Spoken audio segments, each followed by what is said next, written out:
How? How can I? How can I be like, yep, I believe Caleb Williams is going to go to the Super Bowl? Right. You sound batshit crazy. Right. Yeah. It's not where it needs to be. We're winning in spite of our passing game, not because of it, and none of us are pleased with that right now. For as good as the Bears are playing right now, all of the recognition they're getting after spending so much time outside of the national media limelight, one player is being highlighted as a weakness.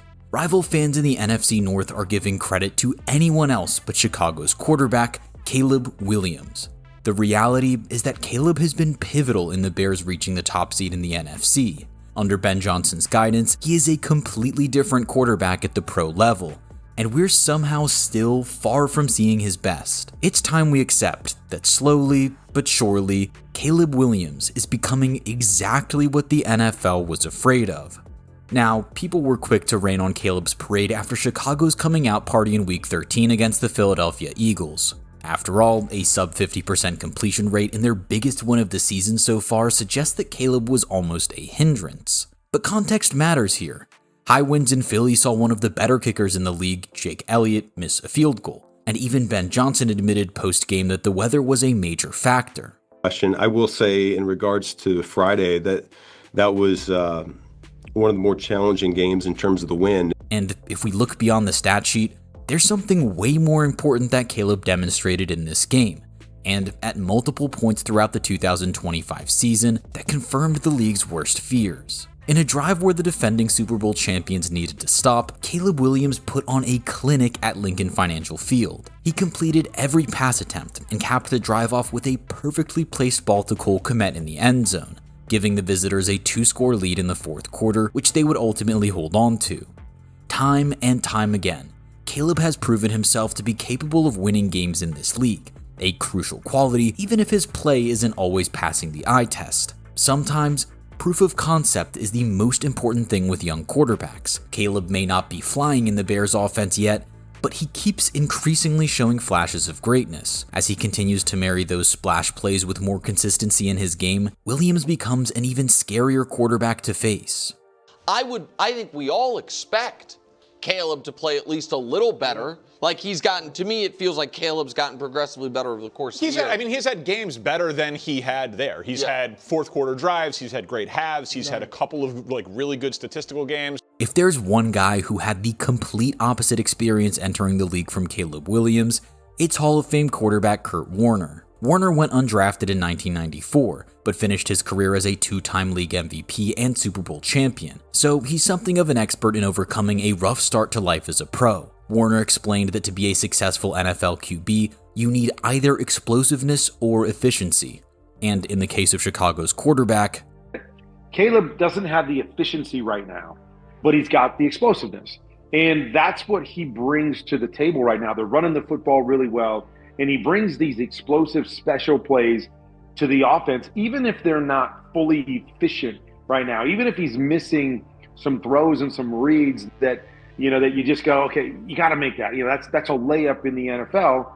He's still working through those things, but he gives them enough explosives along with the other things they're doing, turning the football over on defense and running the football really well. That's why, even if Caleb hasn't always been a great passer this year, the Bears keep winning. He's growing, and as those flashes of brilliance become the standard, the closer Williams gets to reaching his frighteningly high ceiling. But moving from one Hall of Famer's analysis of the situation to another, Howie Long compared Caleb to one of his contemporaries. Usually you say with a quarterback, particularly a mobile quarterback, make him go to his left. He's as comfortable rolling to his left, flipping his hips. Kmet? Yes. That deep post. You know what he is?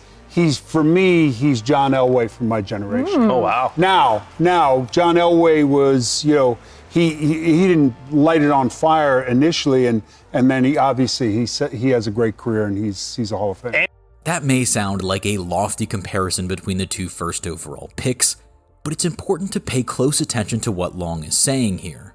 John Elway and Caleb Williams aren't the same player, but they have comparable tendencies and came into the league with similar levels of hype, which they failed to deliver on at first. For players with as much natural talent as the likes of Elway and Williams, it can take time to effectively harness it once they get to the league. For so-called generational prospects to work out in the NFL, they must be provided ample patience and at least some favorable circumstances. We've seen plenty of great talent flame out because they were drafted into poor circumstances or never adequately developed to suit the pro game. In 2024, it appeared that Caleb was set to join those ranks. Matt Eberflus was a defensive head coach who had already failed to improve Justin Fields, and his OC, Shane Waldron, was fired just 9 games into his time with the Bears. Williams was sacked a league-high 68 times as a rookie, lost 12 games, and had visibly lost the spark that made him such a special talent in college. But in the span of less than a year of working under Ben Johnson, Williams looks like a player reborn. As former NFL player and coach Antonio Pierce highlights, I really want to talk about the connection and just the chemistry with Ben Johnson and Caleb Williams. Yeah. Think about the body language and what we saw from Caleb Williams as a rookie. He looked defeated. He didn't look like he loved the game of football. Now you've seen a kid that was at Oklahoma and we said, wow, this guy's going to be special. Then now you've seen that Heisman-type player and the plays that he's making at USC, now they're for the Chicago Bears. With increased comfort and confidence in his coaching staff, thanks in large part to an offensive genius coming in Ben Johnson, it's no surprise that Caleb has this offense humming. It wasn't just the staff changes, but some vast improvements to an offensive line that allowed Williams to be mauled as a rookie has remarkably seen the Bears control the line of scrimmage better than almost any other team in the league this year. You know, we sit up on this show, we talk about the quarterbacks, we talk about the pass catchers, but we rarely give the offensive line some love. The Chicago Bears, I'm talking about from left to right, Trapillo, Dowman, Jackson, and Wright, and cannot forget the champion Thuney. One thing about him, he's been in New England, 2 championships there. He's been in Kansas City, that's 2 championships there. Now he's in Chicago. What am I trying to say? I'm just going to leave a question mark, but I love what I see coming out of Chicago. That added championship pedigree shows. Caleb Williams now routinely wins close games at the pro level. Skeptics will point to the success of the running game to discredit him, and understandably so. The Bears are the best in the country. The backfield duo of DeAndre Swift and Kyle Monangai have been major contributors to Chicago becoming a top 10 offense. The O-line and Ben Johnson's scheme, which opens up gaping holes for the backs to run through, have received the bulk of the credit for Chicago's ascent to the top of the conference. But who was on the team last year spoke about Caleb's growth. Been amazing. It's his attention to detail, the way he's matured from year 1 to year 2. His process every single day. I'm not in the rooms with him. He knows exactly what he's getting coached to do, but I see him putting in the work time in and time in. And his car is always there early and last ones to leave. And that's like a sign that he's preparing the right way. Like we said when discussing the Elway comp, it would be far easier for Caleb to take all of his talent for granted. But instead, no doubt after living through that nightmare of a rookie season, he's locked in from here on out.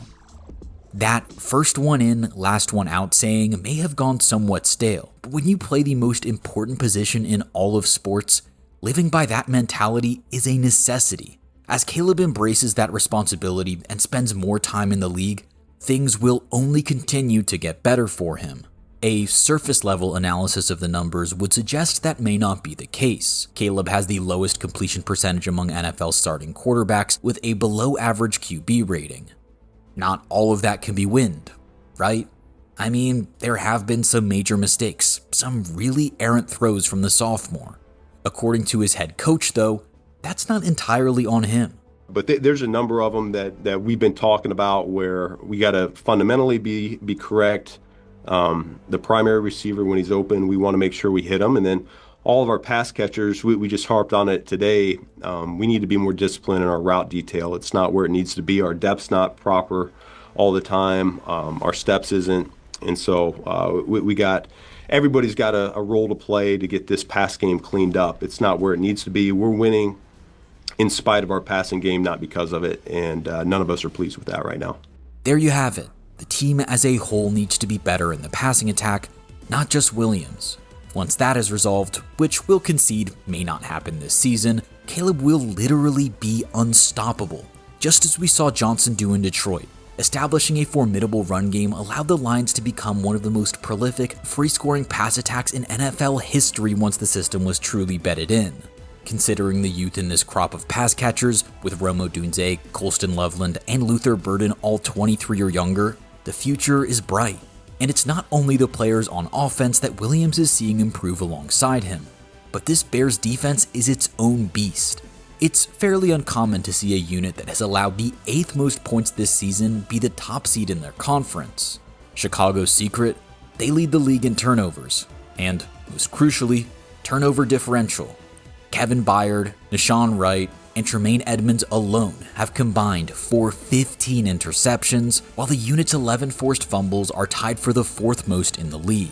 One of the reasons this is so valuable to Chicago is the fact that Williams is hardly turning the ball over himself. He has one of the lowest interception percentages in the NFL to go along with one of the lowest sack rates.